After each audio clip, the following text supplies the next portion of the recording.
আসসালামু আলাইকুম। সবাইকে আন্তরিক প্রীতি ও শুভেচ্ছা জানাচ্ছি বাংলাদেশ সোসাইটি অফ ওয়েল্ডার্স কর্তৃক আজকের এই অনলাইন সেশন হ্যালো বিএসডব্লিউয়ানস ২য় পর্বে। তো আমরা আজকে আপনাদের সবাইকে স্বাগত জানাচ্ছি। যারা আমাদের সাথে অনলাইনে যুক্ত হবেন, আমরা অনুরোধ জানাবো যে আপনারা আমাদেরকে একটু জানাবেন যে আমাদের এই কথাগুলো শোনা যাচ্ছে কিনা বা আমাদের সবকিছু দেখা যাচ্ছে কিনা ঠিকঠাক মতো। সেক্ষেত্রে আমরা তাহলে আমাদের আজকের যে অতিথি আছেন উনাকে আমন্ত্রণ জানিয়ে আজকের কার্যক্রম আমরা শুরু করব। কেউ যদি জয়েন করে থাকেন আমাদেরকে একটু জানাবেন যে আমাদের শব্দ শোনা যাচ্ছে কিনা, আমাদের দেখা যাচ্ছে কিনা। তাহলে আমরা আমাদের এটা আর এর মাঝখানে আপনারা কানেক্ট হতে আমরা আমাদের আমাদের গ্রুপ যেগুলো আছে সেই গ্রুপগুলোতে শেয়ার করে দেই, যাতে সবাই জানতে পারে যে আমাদের অবস্থান।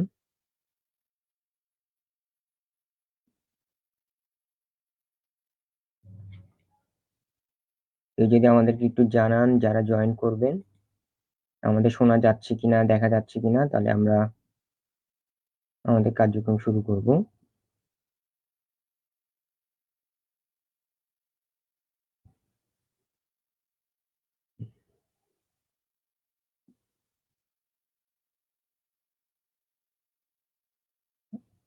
আমরা আমাদের সাইড থেকেও একটু দেখে নেই যে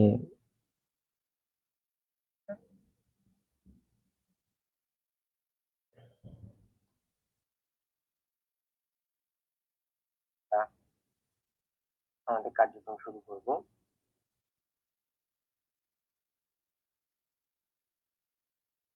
হ্যাঁ, আমাদের সাইড থেকে আমরা ওকে পেয়েছি। আমরা দেখতে পাচ্ছি যে আমাদের অংশ সেটা ঠিক আছে। আমরা আর কয়েক মিনিট সময় নিয়ে আমাদের আজকের অতিথিকে আমন্ত্রণ জানাবো এবং আমাদের কার্যক্রম যথাযথ পদ্ধতিতে আমাদের সাথে অনেকেই যুক্ত হচ্ছেন। আমরা একটু কমেন্টস এর মাধ্যমে জানানোর অনুরোধ জানাচ্ছি যে আমাদের সবকিছু ঠিক আছে কিনা, শুনতে পারছেন কিনা। আমরা একটু আপনাদের সহযোগিতা চাচ্ছি।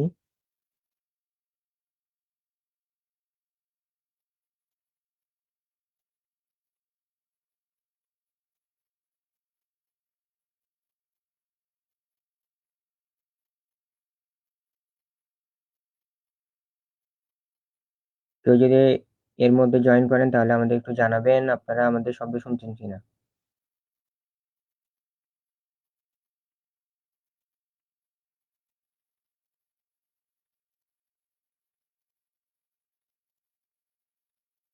হ্যাঁ, আমাদের সাথে যুক্ত হয়েছে নিভানা আরিফিন এবং ফারিয়া আরিফিন সহ অন্যান্য আকরাম হোসেন রিয়াদ।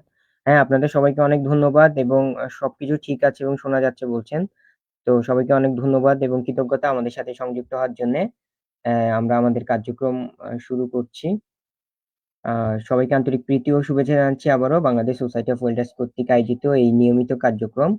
আপনারা জেনে আনন্দিত হবেন যে আমরা চেষ্টা করছি বিশ্বের বিভিন্ন প্রান্তে ছড়িয়ে ছিটিয়ে থাকা আমাদের ওয়েল্ডিং কমিউনিটির বিভিন্ন মানুষদের একত্রিত করার জন্যে।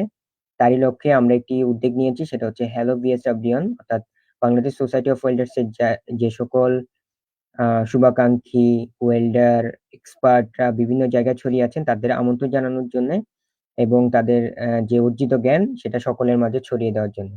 তো আজকে আমরা একজন প্রবাসী বাংলাদেশীকে আমন্ত্রণ জানিয়েছি, আমাদের সকলের প্রিয় ফরহাদ ভাই। আমরা এখন ফরহাদ ভাইকে একটু আমন্ত্রণ জানাচ্ছি এবং আজকের অনুষ্ঠানে স্বাগত জানাচ্ছি। তো আসসালামু আলাইকুম ফরহাদ, কেমন আছেন আপনি? আপনার মাইকটা আনমিউট করে আমাদের সাথে সংযুক্ত হতে হবে। ওয়ালাইকুম আসসালাম। আসসালামু আলাইকুম স্যার, কেমন আছেন আপনি? আমি আলহামদুলিল্লাহ ভালো আছি। ওয়ালাইকুম আসসালাম এবং অনেক ধন্যবাদ সারা সপ্তাহ ব্যস্ততার পরেও আমাদের সময় দেওয়ার জন্যে।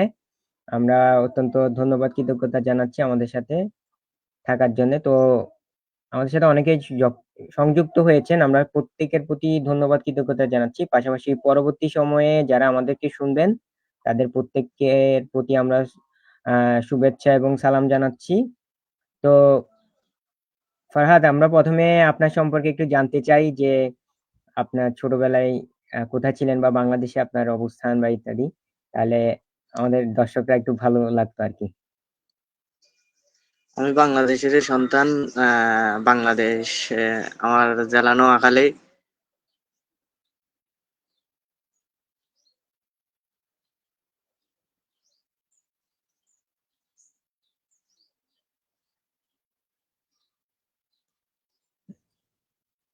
আচ্ছা।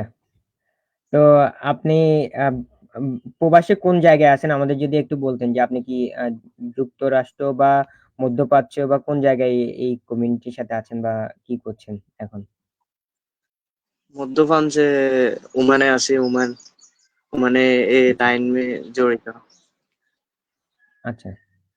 তা আমরা আপনার কাছে আজকে আমন্ত্রণ জানানোর মূল উদ্দেশ্য হচ্ছে আমাদের যারা প্রবাসী বাংলাদেশীরা বা নতুনরা যারা বিদেশে যাওয়ার জন্যে পরিকল্পনা করছেন বা চিন্তা করছেন, আ তারা কিভাবে পরিকল্পনা করলে বা কি করলে উনাদের জন্য স উপকার হবে সে বিষয়ে। তো ১ম এ আমরা একটু জানবো আপনার কাছ থেকে যে আপনারা যে প্রবাসী কাজ করছেন, আপনাদের কোন ধরনের কাজ হয় আসলে?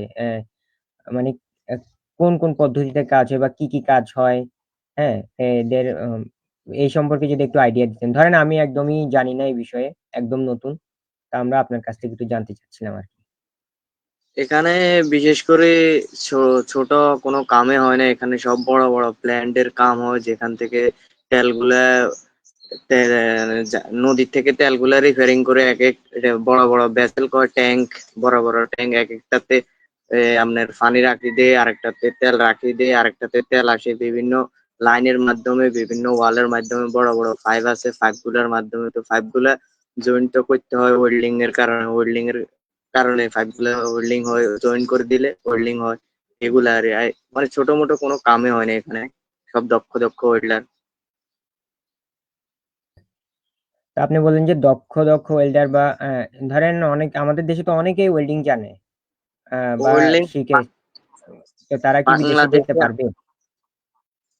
পারবে, চেষ্টা করলে সবই হয়। উদ্যোগটা তো সবাই উদ্যোক্তা হতে চায়, কিন্তু যাতে যে পজিশনে আছে এতে উপরের দিকে উঠতে হবে। যেমন হোল্ডিং এ 3G হোল্ডার আছে, 4G হোল্ডার আছে, 6G হোল্ডার আছে, যাতে যে লেভেল হে লেভেলের ওর কাম। বাংলাদেশে যেগুলা হয় এগুলা হয় নর্মাল নর্মাল, আর অনেক শিপইয়ার্ডে বড় বড় কাম হয়, আর এখানে সব শিপইয়ার্ডের মতো বড় বড় কাম হয়। এখানে দক্ষ ওয়েল্ডার প্রয়োজন হয়, অতিরিক্ত দক্ষ ওয়েল্ডার প্রয়োজন, অতিরিক্ত দক্ষ ওয়েল্ডার নাই কারণে অনেক মানুষে এখানে বেকার ঘুরে, বাইরে থেকে টাকা পয়সা আনি খাইতেছে, ওই দক্ষ কামকাজ জানে না, চলে আসে বিদেশ। বিদেশ টাকা, বিদেশ এ কারণে চলে আসে। এখন আসার সময় দক্ষ হয়ে আসা জরুরি, অত্যন্ত গুরুত্বপূর্ণ কাম শিখে আসা।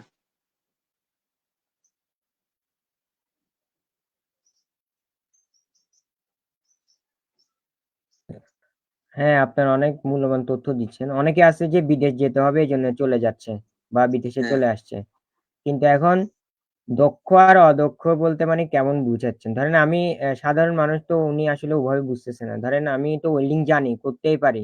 তো সাধারণ ওয়েল্ডিং ওয়েল্ডিং আর বিদেশে যে কাজগুলো হচ্ছে বা আমরা যেটাকে বলতেছি প্রফেশনাল ওয়েল্ডিং ওইটার মানে একটু যদি আইডিয়া দিতেন, ধরেন উদাহরণ দিয়ে যদি দেন তাহলে সাধারণ মানুষ বুঝতে পারবে কি বলা যাচ্ছে। এখানে বাংলাদেশে আমি নিজ চোখে আমি দেখছি কিছু কিছু ওয়ার্কশপ, আমি কাম করছি বাংলাদেশে। যেসব ওয়ার্কশপে এখানে কোনো সেফটি রুলস নাই, সেফটি ফলো নাই, আপনার হেলমেট নাই, ওয়েল্ডিং রড ওয়েল্ডিং মারে দেয়, টাকা মারে দেয়, এগুলা আমরাও আগে, আমিও মনে করতাম আমিও ওয়েল্ডার, কিন্তু এখন এসব দেশে আসি দেখলাম যে এগুলা কোনো ওয়েল্ডারের কাতারে পড়ে না। এসব বাংলাদেশ যেরকম শিফিয়া বলা আছে বড় বড়, ওদেরকে বলে ওয়েল্ডার। 3G ওয়েল্ডার, কমসে কম 3G 6G ওয়েল্ডারের বেশিরভাগ জরুরি, বেশিরভাগ ক্ষেত্রে মিক ওয়েল্ডার, আর্ক ওয়েল্ডার, এগুলো।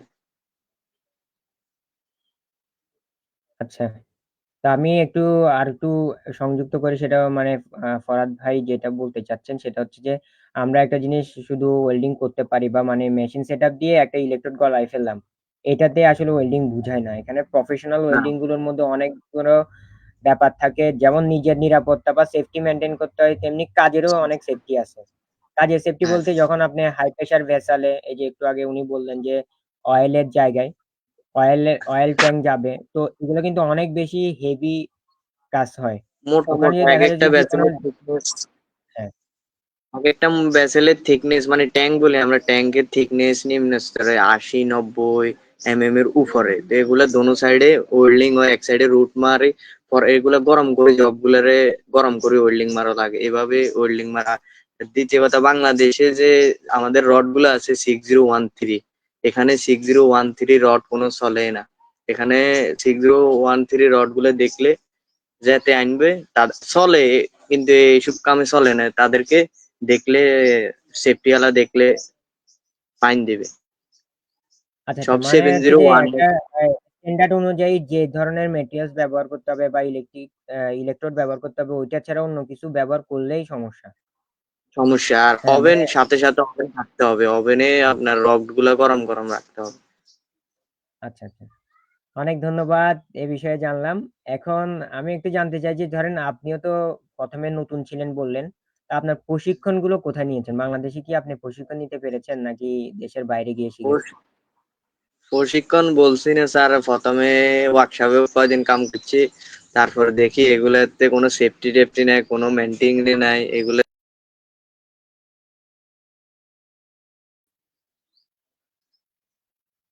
তো তারপরে আমার ভাইয়ের জন্য এইসব লাইনে জড়িত আছে। আমার ভাই চট্টগ্রাম ২ নম্বর গেট, টেকনিক্যাল মোড়, বিকেডিটিসি টেকনিক্যাল ট্রেনিং সেন্টার থেকে কাম শিখছে।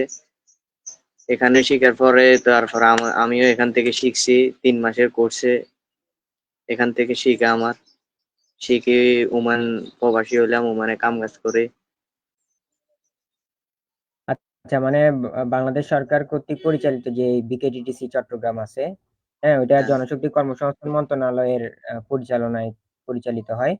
ওখানে প্রশিক্ষণ নিয়েছেন। আচ্ছা, এখন যদি মানে আমাদের জানার জন্যে মানে আমাদের নিজেদের দেশেরও তো উন্নয়ন করা প্রয়োজন বা অন্যান্য। তো সেই অর্থে ধরেন আপনি যে প্রশিক্ষণটা নিলেন দেশ থেকে, ওইটা কি আপনার কাজে লাগতেছে বিদেশে আসার পর নাকি?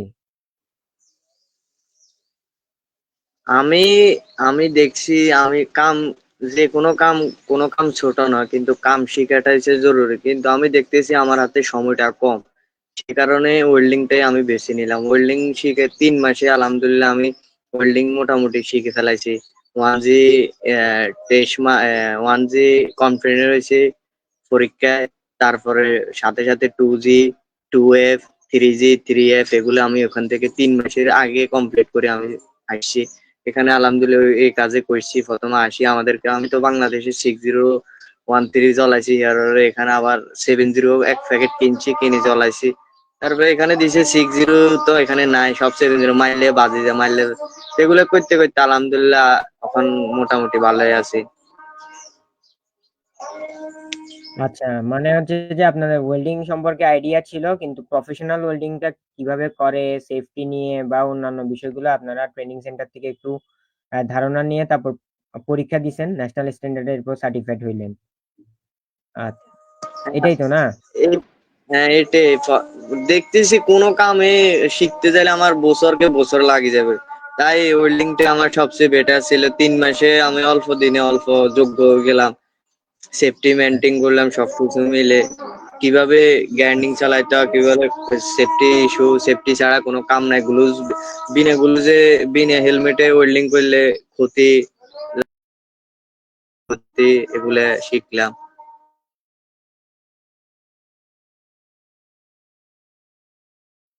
আচ্ছা, অনেক ধন্যবাদ ফরহাদকে। অনেক সুন্দর, সুন্দর তথ্য আমাদেরকে শেয়ার করতেছেন। আমি আমাদের যারা পরবর্তীতে দর্শক শ্রোতারা থাকবেন তাদের যাতে কোনো ধরনের ভুল তথ্য না যায় সেজন্য আরেকটু গুছিয়ে বলে দিচ্ছি। সেটা হচ্ছে যে ফরহাদ যেটা বলতে চাচ্ছেন সেটা হচ্ছে উনার ওয়েল্ডিং অভিজ্ঞতা ছিল প্রফেশনাল ওয়েল্ডিং সম্পর্কে বা সেফটি নিয়ে কাজ করার যে ধারণাগুলা উনি ৩ মাসের যে বাংলাদেশ সরকার কর্তৃক পরিচালিত বিকেডিটিসি, এটা হচ্ছে জনশক্তি কর্মসংস্থান মন্ত্রণালয় কর্তৃক পরিচালিত হয়। এটা উনি যেটাতে প্রশিক্ষণ নিয়েছেন সেটা ছিল ২ নাম্বার গেইটে, মানে আমাদের চট্টগ্রামে অবস্থিত এই প্রশিক্ষণ কেন্দ্রটি। তো ওখানে উনি প্রশিক্ষণ কেন্দ্রের মাধ্যমে উনি প্রশিক্ষণ নিয়ে এই বিষয়গুলো জেনেছেন। ফলে এখন বাংলাদেশ থেকে যাওয়ার পর মোটামুটি আরো কিছু জ্ঞান অর্জন করেছেন। অনেক কর্মক্ষেত্রে আসার পর বিভিন্ন জিনিস দেখতেছেন। উনারও এগুলো ভালো লাগতেছে। কাজ করার অভিজ্ঞতা হচ্ছে। তো মাঝখানে উনি যে বিষয়টা দিয়ে রাখলেন সেটা হচ্ছে যে, যে কেউ যাতে দক্ষতা ছাড়া বিদেশে প্রবাসের মাটিতে যাতে না যান। কারণ হচ্ছে যে ওখানে যাওয়ার পর অনেক টাকা পয়সা খরচ হয়।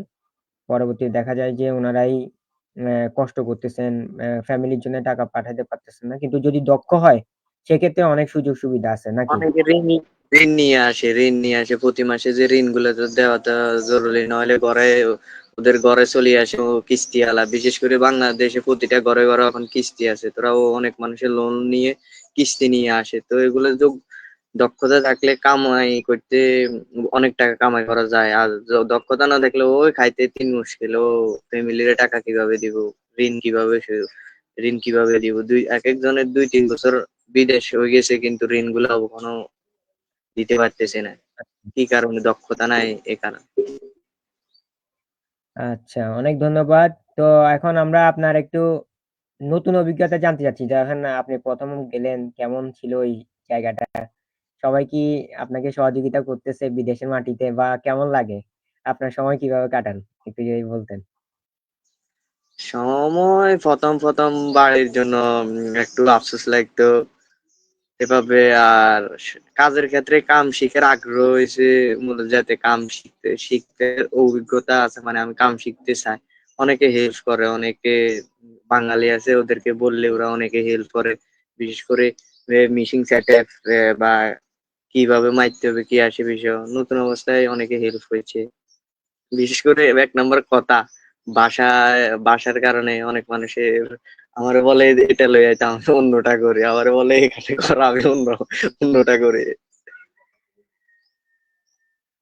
হেল্প করে, বাঙালিরা অনেক হেল্প করে। আচ্ছা, এর হ্যাঁ, অনেক গুরুত্বপূর্ণ একটা কথা। সেটা হচ্ছে ভাষাগত দক্ষতা থাকলে একটা ভালো না? ভাষাগত ভাষাগত দক্ষতা মানুষের দক্ষতা অনেক থাকলে কামের অভাব নাই।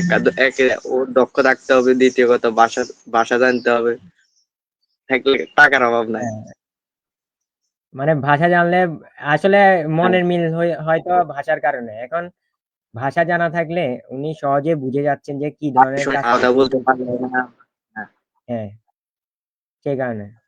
তো ওখানে ওমানে বা এগুলোই। আ যে মধ্যপ্রাচ্যে যে ধরনের ভাষা ব্যবহার করে ওটা কি বাঙালিরা সহজে বুঝতে পারে? বা কারণ দেখা যায় যে বাংলাদেশের যে আরবি কথা বলে বা আমরা মসজিদে জুমার খুতবা শুনি, ওগুলো তো অনেকটা বুঝা যায়। কিন্তু যারা বিদেশী আছে উনারা কি স্থানীয় বা আরবিক ওইভাবে কথা বলে নাকি অন্যরকম?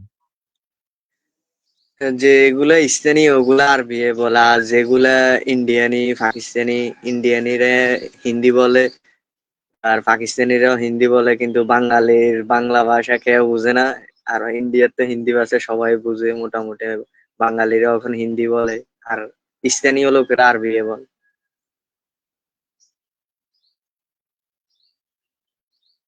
মানে সবাই যেহেতু এই উপমহাদেশে অনেকটা হিন্দি ভাষাগত মানে মিক্স করে সবাই যোগাযোগটা যে করে নিচ্ছে। যেভাবে বুঝাইতে পারে, যে যার সাথে হ্যাঁ, যেভাবে অন্য বুঝতে পারে। আর ঠিক আপনি যদি আছে। জানেন তাহলে তো পারফেক্ট। মানে কাজ করে মজা এবং মানে গ্রহণযোগ্যতা আরো ভালো নাকি? হ্যাঁ, গুড গুড আচ্ছা। আন্ডারস্ট্যান্ডিং হয় একজনের সাথে। আমাদের সাথে মেহেদী হাসান যুক্ত হয়েছে। আমরা ধন্যবাদ জানাই। ওনাকে অনেক আগে থেকেই যুক্ত হয়েছেন। আর আমরা শেষের দিকে এই আয়োজনে তো আমরা আপনার কাছ থেকে আরেকটু জানতে চাই সেটা হচ্ছে যে যারা নতুন ওয়েল্ডিং শিখতে আসতেছে বা বিদেশে যাওয়ার পরিকল্পনা করে, আপনার তো অনেক বছর হয়ে গেল। তো আপনার কি পরামর্শ দিবেন বা আপনার ব্যক্তিগত জায়গা থেকে যদি আমাদের যারা ওয়েল্ডিং কমিউনিটির অন্যান্যরা আছে ওনাদেরকে কোনো যদি পরামর্শ দিতে চান? আমার পরামর্শ একটাই, আমি এই জগতে যাওয়ার পরের থেকে দেখতেছি দক্ষ হওয়া জরুরি। কাম শিখে এই কামে চাহিদা আছে, বাইরে প্রবাসের মাটিতে এই কামের চাহিদা আছে, দক্ষ হওয়া লাগবে। আর একটু মেহনতি হইতে হবে। এগুলো এই ওয়েল্ডিং জগতে আসলে একটু কষ্ট করতে হবে, স্যাক্রিফাইস করে কাম করতে হবে। টাকা আছে কাম করলে। ঠিক আছে। তো আজকে শুক্রবার না? আজকে কি বন্ধ থাকে? মানে আমাদের দেশে তো বন্ধ দেখা যায় যে এই ব- সেক্টরের বন্ধ নির্ধারিত বন্ধ টাইমিং নাই। নাই। ডেইলি কাম, আচ্ছা, এক সপ্তাহ পুরো সপ্তাহ কাম করলে একদিন তো নিজে ইচ্ছে বন্ধ দিয়ে দিই, ওদের পুরো কাম চলতেছে, আজকে যাইলে আজকেও কাম, বন্ধের কোনো আচ্ছা, আচ্ছা। সুযোগ নাই। ঠিক আছে, আর যাদের তারপরেও কাম এত নাই হাতেও ব্যস্ততা। আর যাদের কাম আছে, ওই দক্ষ লোকের কাম শেষ নেই, বেজাল হ্যাঁ, করে আমাদের ছুটে করে। বাংলাদেশের সেক্টরেও দেখা যায় যে দক্ষতা বিশিষ্ট যারা আছেন, দক্ষ লোক, ওনাদের কাজের অনেক চাহিদা। কারণ হচ্ছে যে বিভিন্ন ইন্ডাস্ট্রি, আমাদের যে সকল তেল উৎপাদনকারী প্রতিষ্ঠান আছে, বন্দর, অন্যান্য, হ্যাঁ, এসবগুলো মানে বিশ্ব বাণিজ্যের সাথে সংযুক্ত সমুদ্র ইত্যাদি বাণিজ্যিক যে বিষয়গুলো আছে, আমরা অনেকে জটিল কথা বলতে চাই না। কারণ হচ্ছে যে আমাদের যেহেতু এই অনুষ্ঠানগুলো আমরা সাধারণ যারা আছেন সবাই মিলে এই অনুষ্ঠানগুলো আয়োজন করি। তো আমরা অনেক ধন্যবাদ, কৃতজ্ঞতা জানাচ্ছি ফরহাদ আপনাকে আমাদের সাথে সংযুক্ত হওয়ার জন্য, আর বিভিন্ন বিষয় জানলাম। আহ, এরপরে সাপ্তাহিক অনেক ব্যস্ততার মাঝে আমাদের সময় দিয়েছেন। ইনশাল্লাহ আমরা অন্য একদিন আপনার সাথে আবারও কথা বলবো। তো আপনি শেষ যদি কিছু বলতে চান। স্যার আপনাকেও ধন্যবাদ এত সুন্দর একটা আয়োজন করার জন্য, আন্তরিক শুভেচ্ছা। ইনশাআল্লাহ আমার কথাই একটাই, সবাই ফ্যামিলি অনেক টেন কলেজের শেষে ওদের ফ্যামিলি সবার একটা মাথার টেনশন থাকে, বাপ মা ওদেরকে সুন্দর মতন টাকা পয়সা পাঠান, টাকা থাকলে দিতে মনে করবো, টাকা বেকার ছেলেরে কেউ পছন্দ করে না এরকম। তো কাম শিখা অত্যন্ত জরুরি, কাম শিখলে শিখার মতো শিখো, 5 দিন শিখবো পরের দিন আর যাইতো না, এই কামে তো শিখে কোনো ফায়দা নাই, বের নাই। তো কাম শিখে 1 মাস 3 মাসের যেমন কোর্স করছি আমি, 3 মাস 3 মাস শুধু শুক্রবার বিদে, যদি শুক্রবারও খোলা থাকতো আমি শুক্রবারও যাইতাম। আলহামদুলিল্লাহ আমি পরিশ্রম যেরকম করছি পরিশ্রমের ফল এখন পাইতেছি। ঠিক আছে, এই পরামর্শগুলো আমাদের যারা শ্রোতা দর্শকরা পরবর্তীতে দেখবেন বা এখন লাইভে আছেন, আপনারা অনুসরণ করবেন। আমরা অনেক ধন্যবাদ জানাচ্ছি আর ফরহাদকে আমি আমাদের সাথে সংযুক্ত হওয়ার জন্য। কথাগুলা গোছায় বলতে পারতেছি না, অনেকের বুঝতে একটু কষ্ট হচ্ছে। হ্যাঁ, হ্যাঁ, না সমস্যা নাই। আমরা আসলে এভাবেই সাদামাটা আলোচনা চাই। আমাদের এগুলো হচ্ছে যে সবার সাথে আমাদের এই তথ্যগুলো জানানো। বাংলাদেশ সোসাইটি অফ ওয়েলটার চেষ্টা করছে সবার সাথে আমরা যাতে আমাদের দেশের উন্নয়নে কাজ করতে পারি, দক্ষতার সাথে আমাদের পরিবার পরিজন যারা আছেন তাদের হ্যাঁ, সচ্ছলতা, এবং আপনি তো বললেন সবার বেকারত্ব দূর করার জন্য আসলে চাই। তো আমরা আশা করি আমরা সবাই মিলে একে অপরকে সহযোগিতা করার মাধ্যমে বাংলাদেশের সুন্দর ভবিষ্যৎ গঠনে কাজ করতে পারবো। প্রবাসে যারা আছেন, আপনিও নিরাপদে থাকবেন। সবার জন্যে দোয়া ভালোবাসা যাতে সবাই নিরাপদে থাকে এবং আমাদের দেশের উন্নয়নে কাজ করে। তো দর্শক শ্রোতা সহ যারা ছিলেন সবাইকে ধন্যবাদ জানাচ্ছি। ফরহাদকেও আন্তরিক ধন্যবাদ। তো আমরা আজকের আমাদের এই লাইভটি এখানেই শেষ করছি। দেখা হবে অন্য কোনো পরবর্তী পর্বে। আমরা কোনো একজন এক্সপার্টকে নিয়ে আমাদের পরবর্তী এই সাজিয়েছি পরবর্তী পর্বটি। আমরা ইনশাআল্লাহ আপনাদের সাথেই সংযুক্ত হবো। তো সবাইকে আবারও ধন্যবাদ। বাংলাদেশ সোসাইটি অফ বিল্ডার্স এর সাথে দেখা হচ্ছে পরবর্তী পর্বে। আসসালামু আলাইকুম ওয়া রাহমাতুল্লাহ।